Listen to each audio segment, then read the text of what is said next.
Thank you so much for coming. This is our home, San Diego. Welcome. Welcome. We're excited you're here.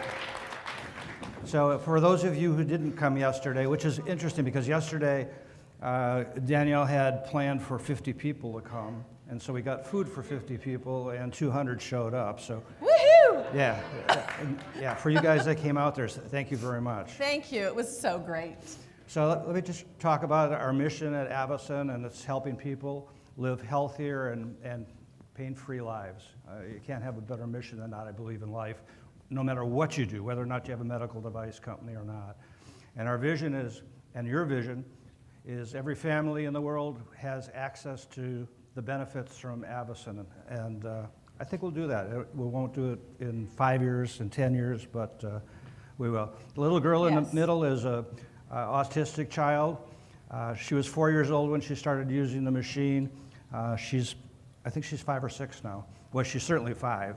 And she calls it her hand time. And her grandpa every year on the holidays flies up to Michigan. He lives here in San Diego, flies up to Michigan to take her shopping. And that's the big thing every year. Last year when he took her shopping, she looked around and he said, "Honey, what do you want?" And she said, "I want hand time." And that's what she calls being able to put her hand in the Avacen is hand time. Yeah. And we've changed her life, and you guys can do the same thing. So I'm going to skip this because everybody knows what Avacen means. And the science grew out of research to help those from suffering from pain associated with chronic migraines. And I guess probably half of you were here last night, so I'm going to go over it. I'm sorry if it's redundant, but I started Avacen based on trying to help Danielle's sister, who had over 20 years of chronic migraines. At the time that I founded Avacen, I was doing 2 things. One is I had a company researching migraines, and the second thing is I was working with scientists at Stanford University on rapidly cooling the human body and thermoregulating it. And that research and my migraine research all came together in realizing I found some research that people that were being treated for hyperthyroid, they were using T3 hormones to take their body temperature, which is normally low, and raise it up. And it was just, I don't want to use right place, right time, because you guys are at the right place, right time. But right place, right time, or it was just an intervention from our Lord. And put them both together. We took care of Danielle's sister, and we grew into Avacen. That started 10 years ago. We're a 10-and-a-half-year overnight sensation. Right. Go figure. Right. So we're in good company at Avacen. In 2017, when I'm asked what up until you guys all came, one of the best things that happened is we were recognized as an innovation winner, along with all these other companies, at a single awards presentation at Disneyland. It's a black tie affair. But you can see some of the people that got the award the same night, and so I always say we're in good company. The Innovation Award was for our fibromyalgia research and studies in Europe. And anyway, it was a great night. So, a little bit about me. I always had the ability to find solutions. My whole family is that way. Find solutions to complex problems. I started, even at 5 years old, I was fixing our Westinghouse laundromat machine because I didn't want to pay $20 for a service call.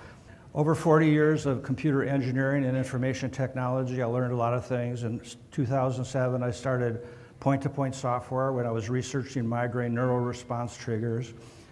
2008, I was doing research and licensing some technology from Stanford for thermoregulation. In 2009, we made a discovery on migraine treatment by increasing the core body temperature. And for the next 5 years, I thought I knew what I was doing. I thought I knew what the device was doing. And, but then it started doing so many things for so many people, I wasn't too sure anymore. And so we formed a partnership with some researchers at the California Institute of Regenerative Medicine in Irvine, California. And we went there and we had a committee of 2 cardiologists, a diabetes researcher, a dermatologist, and myself. And they had some fancy name on it, and I just left it be. And after about 2 months, I said, what does this mean? It's a Latin word, and do you name all your research projects? And they said, no, what it means in Latin is, what the hell is going on? And I said, okay, it's pretty apropos, because we were trying to figure out what the machine was doing. We were having people with everything from Parkinson's, carpal tunnel, migraines, of course, fibromyalgia. I could make a list of about 15 different things. The interesting part is we found out my first commercial customer was a fellow by the name of Dr. Nathan Newman. He's a cosmetic surgeon in Beverly Hills. And I sold him a machine in Las Vegas where I was trying to raise money, actually Green Valley, trying to raise money for the company, and he came along and he said, what do you got here, boy? And I said, I've got a migraine machine that helps people. He said, I'll buy one. I said, do you want to try it? No, I believe you. Do you want to know how to make money on it? You know, do you need I put this whole business plan together for commercial customers, how much you charge and how you, no, I don't need to make any money. He said, what are you buying it for? And he said, I'm in Beverly Hills, and he's got a great place on Wilshire Boulevard and off of Rodeo Drive. And he's got the whole 3rd floor. He said, oh, you wouldn't believe the customers I have that come in with migraines. And I just want to let him use it. So I hadn't heard from him for about didn't hear from him for almost 6 months. I had an appointment at UCLA, so I called him up and I said, do you have some time? I want to stop in. And he said, sure, come on by.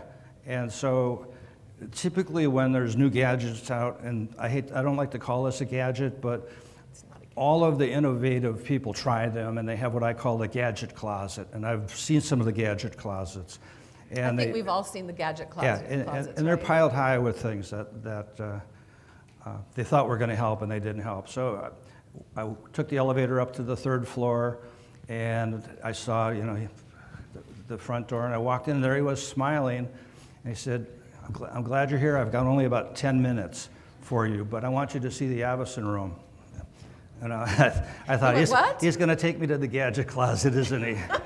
And, no, there was a beautiful glass-etched door with a beautiful woman on it, and he opened the door, and there was the Avacen sitting there. There was a chair, and at that time, it was one of the older versions where you had to put water in it. Some of you saw it yesterday. Yeah, some of you saw it yesterday. The MacGyver version. And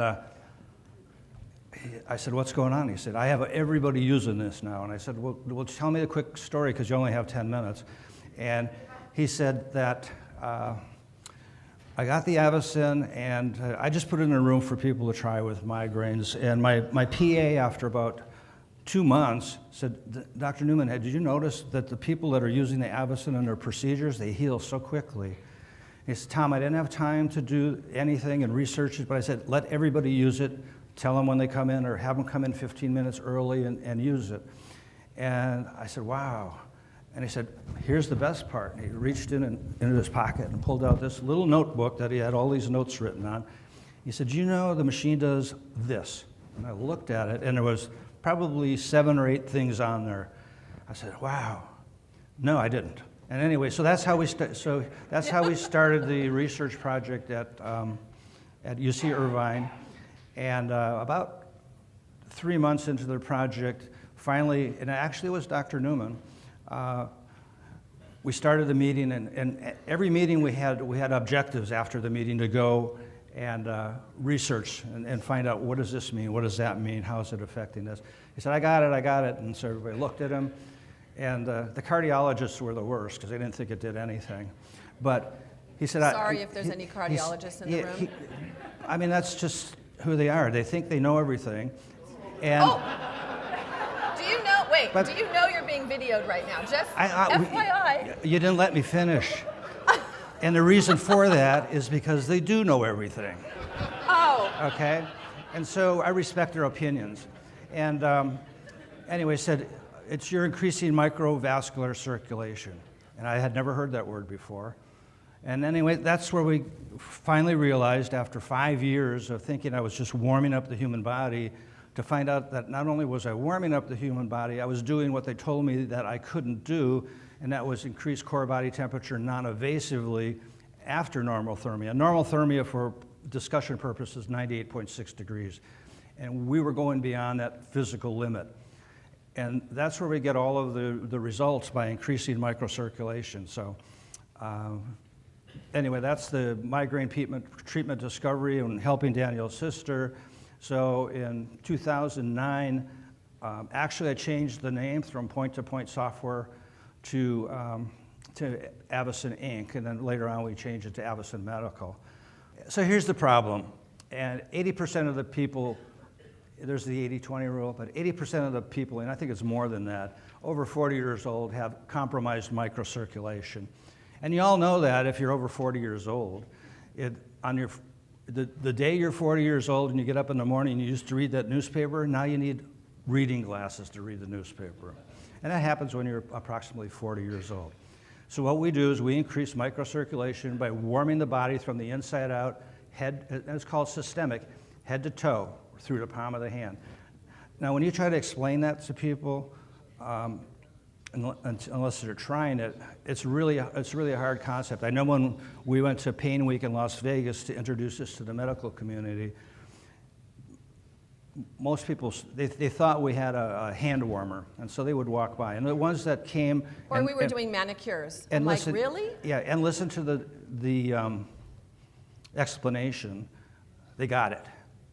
And so it was getting easier and easier to explain what we did. So one of the barriers of the company not taking off is people didn't believe what we could do through the palm of the hand.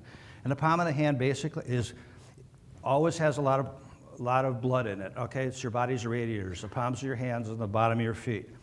And so by putting your hand in a vacuum, this normally full of blood hand, the vessels will distend and it'll pull more blood in the palm of the hand. So when you put your hand on the heat transfer pad, there's more surface of blood to warm. Blood goes to your heart, and then it goes throughout the whole body. In about 7 minutes, you start seeing the reactions. All the time, if I find people with Parkinson's and they're stage 3 and they have constant tremors and they can't even drink a cup of coffee, 7 minutes, plus or minus 15 seconds, and I won a lot of bets on this, they will just become as calm as they can be. They drink their coffee and they go home and they sleep like they haven't slept in 10 years. So we know, and we know from migraines also, at 7 minutes, they just seem to dissipate. So if you have a migraine, you can use the device, although we're not cleared for migraines, but because somebody asked this question. 10 minutes works almost all the time. So. If you have a migraine, don't do it any more than 15 minutes. Right. That's very important for you all to know. Yeah, because we have a doctor, Dr. Tall. She invested in the company also, but she had been all over the world. She spent a fortune on trying to find a resolution for her migraines. She had a migraine every day. And if you go on migraines.com, they have a group on there, and you'll see her testimonies on there. So she got immediate relief. She went down to 2 migraines a month. She was very happy. And then about 6 months later, she called me up and she said, I guess the body's reacting and it's not doing anything anymore. So I'm back up to 15 migraines a month. And I said, Dr. Tall, what has changed? Have you done anything? Are you taking any more medication? She said, no. She said, as a matter of fact, I used it 30 minutes because it was, first I used it 15 and 20 because it really felt good using it. And so we backed her down to 15 minutes and everything went away except for 1 or 2 occasional migraines. So that's a situation where more isn't better, and that's a really good point. So declining microcirculation is one of the principal contributing factors to almost all health problems as we age. So is there a big market? Yeah, there's a huge market. Is this the best way in the world ever to give back to society, to help people? It is. And so if you do nothing else and you get small rewards or you're a billionaire and you don't care about the money, I think I would still do this. I think I would still do this to help people. Absolutely. And it's a huge give back. So the other point is Avacen is the only known device that non-invasively and safely increases microcirculation systemically. And how do we know that? Well, when we got our patents, we had to do what's called prior art research.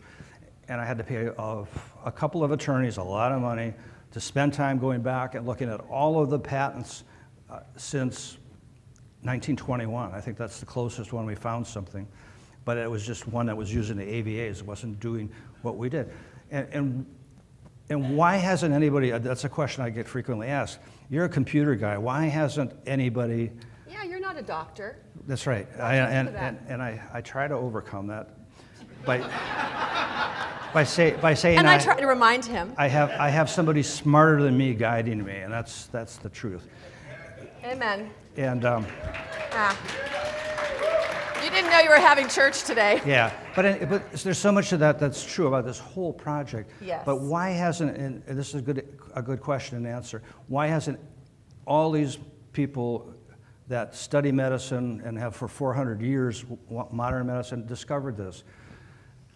If I tell, and I do this, if I tell people medical people, what's the benefit of increasing or warming the blood beyond normothermia? And they all come back, you don't want to do that unless you're fighting cancer. Then you want to induce hyperthermia at over 105 degrees to kill the cancer cells. But there's no reason to do what the device does. If you sat down and you thought about this really hard, there's no reason to do what we do. For treating hypothermia, and that's like, say, 95 degrees or less core body temperature, which is an emergency situation. Somebody has that when they fall off their boat in the ocean and the water temperature is even 60 or 70 degrees, they can get hypothermic. Extreme situations, you fall through the ice in a northern lake, you're older and you fall on your floor and you can't get up, and with that, you're laying there at night and it's 60, 70 degrees, you can get hypothermic and you can get danger and you can die actually. And so what's the treatment for hypothermia? Okay, so the non-invasive ones are putting a warming blanket around you, putting you in a warm room to slowly warm you up. And how long does that usually take? It usually takes an hour and a half. Right. And the more non-invasive ones are taking and putting an IV and putting warm saline to replace your blood and warm your blood up, and you have to do it very carefully. But when do they stop? When does that treatment stop? Or when do they stop warming you when you get out of anesthesia from surgery and your core body temperature has immediately dropped 2 degrees Celsius, so you're immediately in a situation where you need to get back to normal thermia. So getting out of hypothermia stops at 96.8 degrees, and that's if you're in a recovery room, they monitor your temperature, see when you're at 96.8. They monitor other vital signs before they move you out of that. And everything else, when you get to 96.8 or 97 degrees, job done. Let's stop here. There's nothing to see here going beyond. And so, anyway, so that's why we're different. That's how we found it. Because you overcooked my sister. Yeah, that's true. I was told by some very smart researchers that I respect, that it's impossible to non-invasively infuse heat into the human body, because the human body is really good at controlling through the hypothalamus core body temperature, because it's important. It stays within a very narrow level of 96.8. And anyway, so that's why we have a product. Then that's the reason that little old me and Danielle have found an answer that there's no logical reason for having a device like this. Mechanism of action, it just simply, and you all know this, you put your hand in there, I'm warming your palm up, I'm actually warming the blood up in your palm. Most important thing, I mean, you can do that. You can put your hand in, one of our FAQs is, can I just put my hand in warm water and do the same thing? You can for about 35 seconds, At 35 seconds, the body is very smart, and what it'll do, it'll vasoconstrict. It'll close off these vessels, so the warm blood will never get to the heart, and it will never be distributed throughout your body, and that's called vasoconstriction. That happens if you get in a spa, if you get in everything else, because the body has this shield, I call it, and if you get too much cold, it vasoconstricts. If you have too much heat in, it vasodilates so the heat can radiate off. So it opens the shield, closes the shield, opens the shield, closes the shield. And so that's what the vacuum does also. The body starts needing to close the shield because it's getting this heat in that it doesn't want. And that's called vasoconstriction. So it's trying to close these vessels, the arterial venous anastomosis in the palm of the hand. And so it's going like this through vasoconstriction, trying to close it. And my vacuum is pulling it open again. So I stick a heat pump on your circulatory system, and there's nothing that the body can do to prevent it from happening. Fortunately, it's a very safe amount of heat that's going into the body, and it's enough that the body can get rid of most of it, except for about 1 degree. And that 1 degree is enough to elicit capillary function, which provides oxygen and nutrients and takes away toxins in the blood. And it also gets rid of excess interstitial fluid, which most people don't know. So we warm the blood, and because the blood is a non-Newtonian liquid, think of molasses as a non-Newtonian liquid, it gets thinner. The viscosity gets thinner as you apply heat to it. And then it goes into places it hasn't gone in a long time. It releases things. We've seen that with a person that came to Jeannie's from Costa Rica, yes. Jeffrey Dawson. Are they here? No, I don't think so. Oh, bummer. But anyway, he had not a migraine, he had a terrible headache, like in a 9 or a 10, for 3 years every day. I mean, there was problems in the family. His wife readily admits she couldn't take it anymore. Lots of opioids. Jeannie's. In our house. Yeah. In 10 minutes. In 10 minutes, he was crying, and his wife was crying. We were all crying, right? We were all but crying. none of us knew what happened. I thought, oh my God, he burned his hand or something like that. We're like, oh my God, what have we done? Yeah. He's overcooked another one. Yeah. But the interesting thing is, I talked to him 3 weeks later, 3 months later. I talked to him last week. That headache is still gone on one treatment. So, it is. So the only thing... In half a treatment. It was in half a treatment. Yeah, and the only thing I can think is that we released something. There was some blockage. So we don't know everything about this device. We're still learning. Yeah, and it takes a lot of money to do the research, but we're just happy helping people. And so if somebody says, this helped me, I say, great. I'm going to say, can you come over? We're going to put you in this machine and look at all your cells. You know, it's pragmatic. You know, if it helps you, let's believe it. Which, by the way, there's placebo issues in the medical community. I believe if you have a placebo situation and it helps you, God bless you. I mean, it helps you, okay? But we don't know all the things that are happening in the machine. But we do know, if you look at the opposite hand, so this picture just shows I increase the microcirculation at deep tissue nutrition, and so you have your hand in here, and you start out with a capillary microscope, and you look at your hand before, you can see there's no blood in these vessels. They're in the capillaries, and after a 20-minute treatment, you can see the capillaries are filled with blood, and the reason that they're filled with blood is they're radiating off the heat. So I'm putting heat in here, and the peripheral capillaries are getting rid of it, and that's how it works. This is what we have an FDA audit R&D assembly facility, which you all saw yesterday. Except a lot of those boxes aren't there anymore. Oh my gosh, you're right. Somebody pointed, some really observant guy last night, and I'm sorry I don't remember your name, but I said, last time I was there, those racks were all filled, and I forgot we had a picture of it. Yep. They're not filled anymore. Nope. All those parts are in machines and have gone out the door. And we're also NAFTA qualified, and we're the future of pain relief. And I really sincerely want to thank you for believing in this product and sharing it. Thank you. And I want to take this opportunity to thank Danielle. She's not only a director of the company, She's been influenced through this whole project. As bad as it got, she had her twinkly little voice keeping me going. And she If was you our, can believe that. And she was our best salesman for up until you guys came on board. So, okay, Thank you for giving me a break.